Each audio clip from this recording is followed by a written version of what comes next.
Okay, welcome everyone to another one of my ZBrush tutorials. And the tutorial I'm going to do today is kind of an oddball, but it's something kind of neat and a technique you can learn. A technique you can use to learn how to do sub-dynameshes. So what I'm going to demonstrate here is I'm going to show you how to make what will be called, in the plumbing world, I guess it's a T-union, and it's where two copper pipes are joined and soldered together. So I've managed to kind of create this kind of a odd little piece here, but we're going to show you how to do that.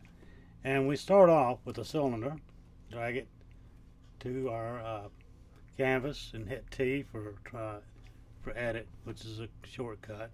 And what I want to do is I want to divide this up a little bit, make it kind of smooth. So I go down in my sliders and I do the H divide and V divide. So I've got that. Now I want to show my floor temporarily. We're on the Y floor, and so now we've got our division set up. We can convert it to a polymesh so we can do some other things with it. First thing I want to do, I want to lengthen it a little bit. So I'm going to go into my deformations, and the way I do, if I get lost in all the floors, you can either turn them all on, or you can okay, I've got them all on now. Yep, turn on. So you can see all our planes. So what I want to do, I want to lengthen this in the x-axis. So I go down here to size, and I just want to size it for the x. What's wrong? Slider. I want to size it in the z. Okay, we're going to lengthen it up a little bit, and you can hit F and then hold Alt and back up a little bit. We'll make this a little bit longer. Okay, so that's going to be our parallel piece there. So I'm going to turn these off temporarily. What I want to do, I want to make this hollow, but I also want to make another piece that unions perpendicular to this pipe. So first off, I want to make a second perpendicular piece, and I'm going to make it just a little bit smaller. So I'm going to duplicate this, and then we're going to go to our move tool and do this like this, and we're going to rotate this because we want it perpendicular to the other pipe. And then we go back to our move, and we want to move it up a little bit. Hold down Alt, drag out. And we want to move it a little bit further up, like so. We want this pipe here to be just a little bit smaller in circumference. So we need to, if you look at the end of here, we need to shrink it down a little bit by the X and Z axis. So we can do that in the deformation palette. And we go down to deformation and just choose X and Z, and we're going to shrink it down a little bit, like so. Okay, so we got our two pieces, and I like to name them. The one that's perpendicular, we're going to call this, we're going to rename it. We're going to name this perp pipe for perpendicular. And the other pipe, we're just going to call that parallel pipe.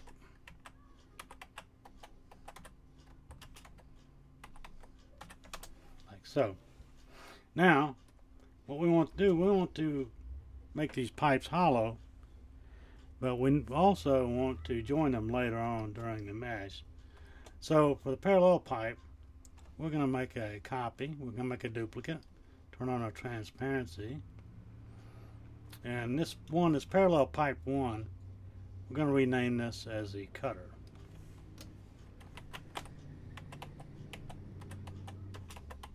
So we can kind of keep track of this stuff, like so. Now we turn it, and we want to make the cutter just a little bit smaller than the pipe that we're cutting out of, and we can see that needs its X and Y as the size we need to decrease it in.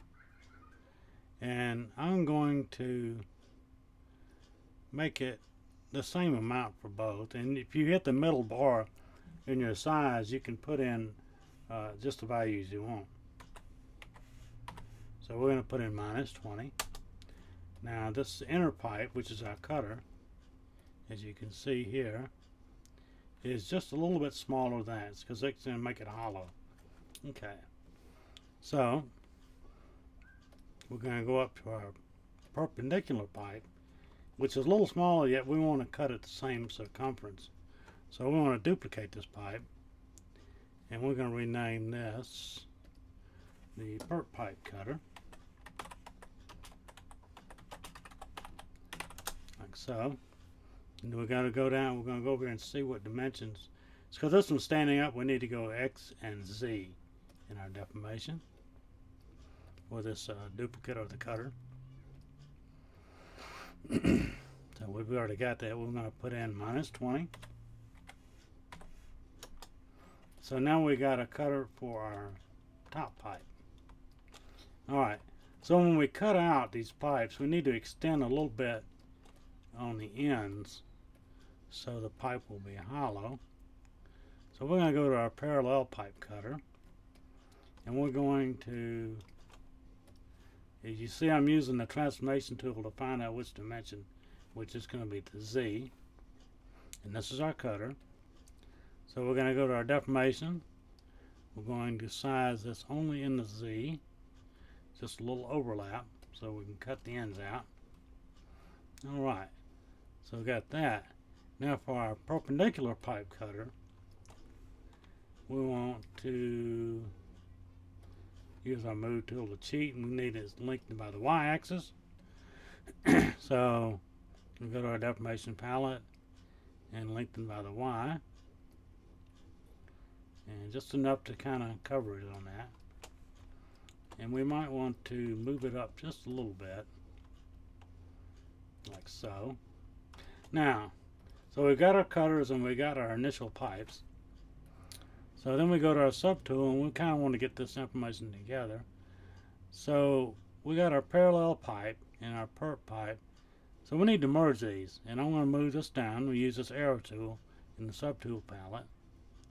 Oops, I moved the wrong one. I need to move this one. So we're going to merge the parallel pipe and the perp pipe together, and then we're going to do our cutting.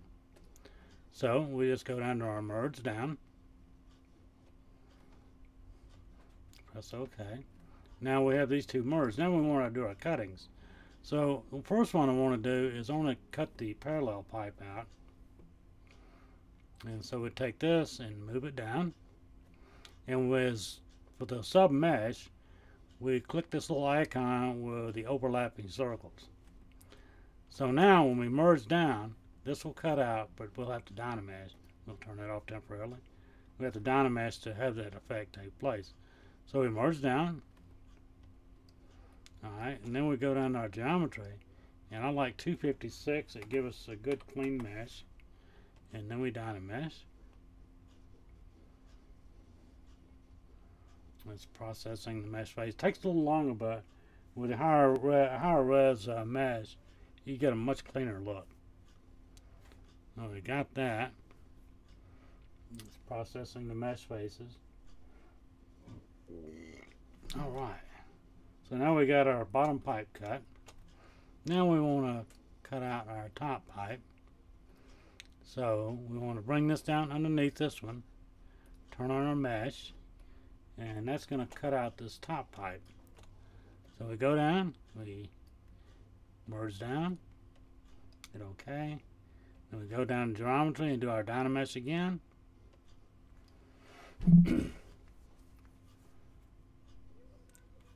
It's doing the projection. So there we go.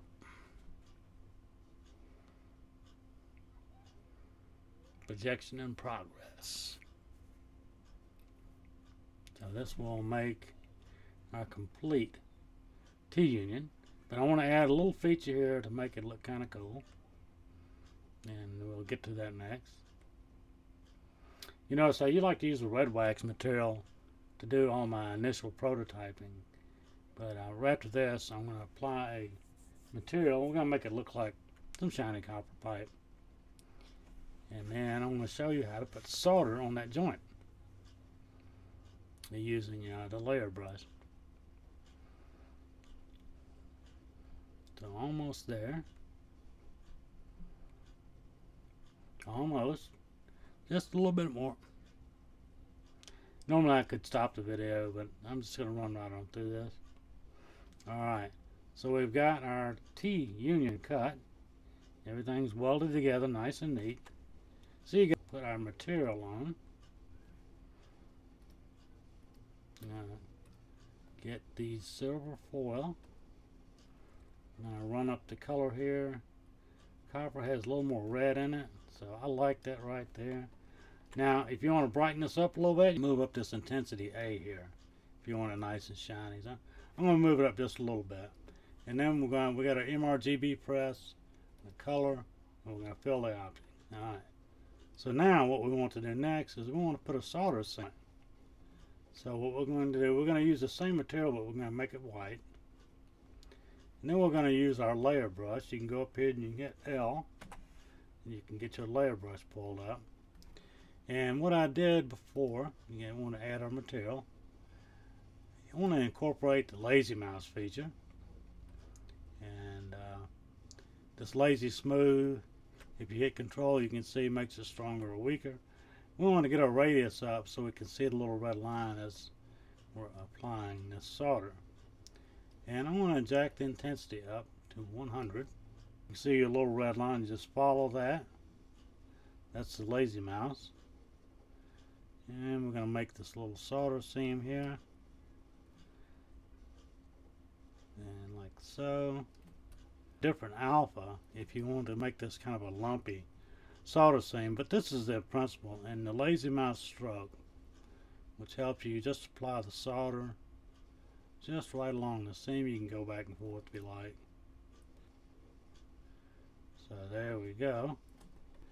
So now we've got our copper T-union. It's got a little solder on the inside, but that doesn't matter. But anyway, we've got something that kind of looks like a something you might see in the real world there. Now we're going to turn the grid size up, so now when you do your render, I don't know how, any way you want to look at this thing. Maybe if you want to do it like so you can show off your nice little solder joint there. Turn on your perspective. You can go to draw to lighten up the background. No, document to lighten up the background. There's a little back button, which is already in the white. Just drag it down to the color you like. Turn it down just a little bit, and we're up there light wheel. This, when you hit the light, it will refresh the type of material. And I go to my render and render properties. We want smooth normals, soft Z, soft RGB. Maybe raise the global specular a little bit and make this pipe shiny. Maybe do a little bit on the ambient. And I like to get my shadow kind of cool looking by going up here and decreasing my F strength. Add a little bit of angle to it. Say about 16. We got our blur. We got one more little rotation here. Just zoom in just a little bit more. And there we go. There's your copper T-union with the solder on it. And thanks for watching the video. Hope this has helped you build stuff.